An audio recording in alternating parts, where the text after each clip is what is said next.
Sathyabama Institute of Science and Technology.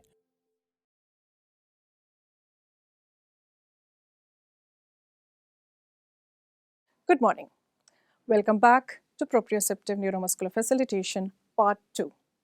I'm Dr. Deepa, Assistant Professor, Faculty of College of Physiotherapy, Sathyabama Institute of Science and Technology, deemed to be University.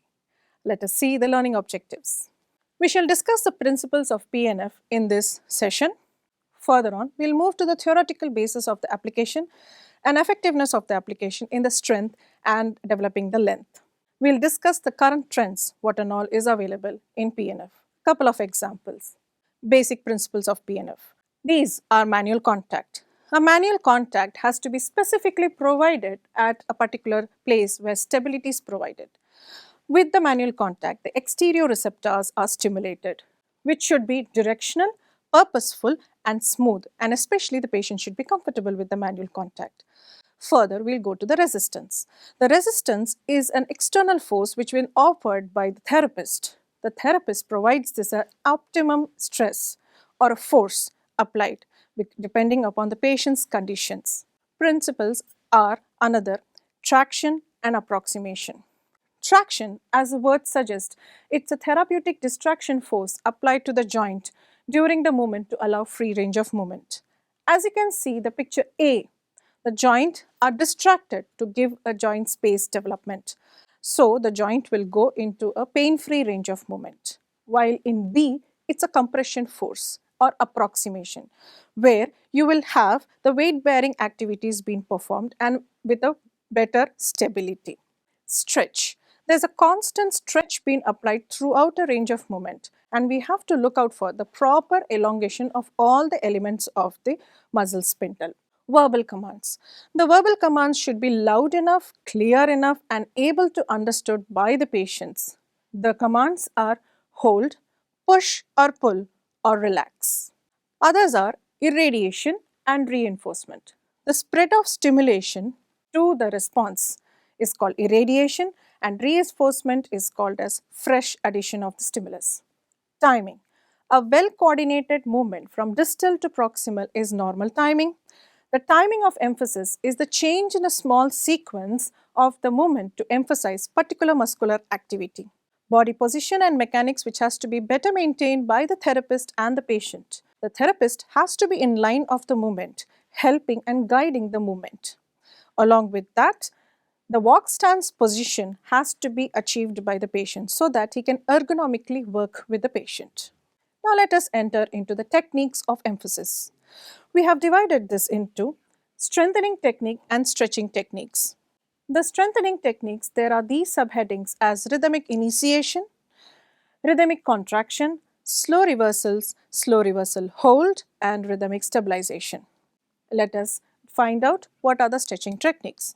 The stretching techniques are contract, relax, and hold, relax. Now let us see each of these techniques in detail. Strengthening techniques. The first strengthening techniques is rhythmic initiation. Procedure. The therapist moves the extremity passively into a particular motion, further assisting the patient to active resisted movement. Where and all can we apply this? Limited range of motion to increase in tone, no initiation of the movement by the patient, reduced coordination and sense of movement, normalize the rate of movement, especially when there is increased or decreasing alternating movements. Repeated contractions. The patient moves isotonically against maximum resistance provided. At a particular point, the fatigue will be set in. At this stage, there is a quick stretch to be applied to stimulate the weaker group of muscles, that particular range. Why do we apply this and where do we apply this? We apply when there is an impaired strength, to initiate a movement, when there are range of motion restrictions, and when there are reduced endurance. Let us see the slow reversals. The name itself suggests reversing slowly. So when involving the isotonic contractions of agonist followed immediately by isotonic contraction of antagonist. The antagonist and the agonist have to isotonically contract with the instructions given by the therapist. Where do we apply this? When there is a reduced active range of movement, reduced normal timing between agonist and antagonist, reduced strength in any range of the muscle angle. Slow reversal hold. It involves isotonic contraction of agonist followed immediately by an isometric contraction with a hold command given at the end of each active movement. Where do we use this particular technique? Especially when you strengthen a muscle at a particular level of range of movement. Rhythmic stabilization. This technique, the therapist asks the patient to perform an isometric contraction of the agonist followed by an isometric contraction of the antagonist. Areas of application when there is a reduced muscle strength and endurance. Stretching techniques. In stretching techniques, the first one is contract relax. The therapist moves the body passively into an agonist pattern.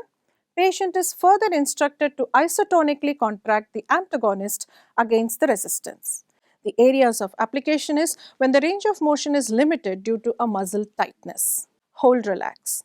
The hold relax, it begins with an isometric contraction of the antagonist, adding a resistance component, followed by concentric contraction of the agonist muscle. Again, this is used to improve the joint range of motion when there is muscle tightness. Current research. What does PNF say? PNF says in one article, PNF pelvic, neck, sprinter and skater patterns for trunk control in various positions with isotonic dynamic reversals, stretching, reversal stabilization can provide a particular strategy to improve the trunk in the chronic stroke patients.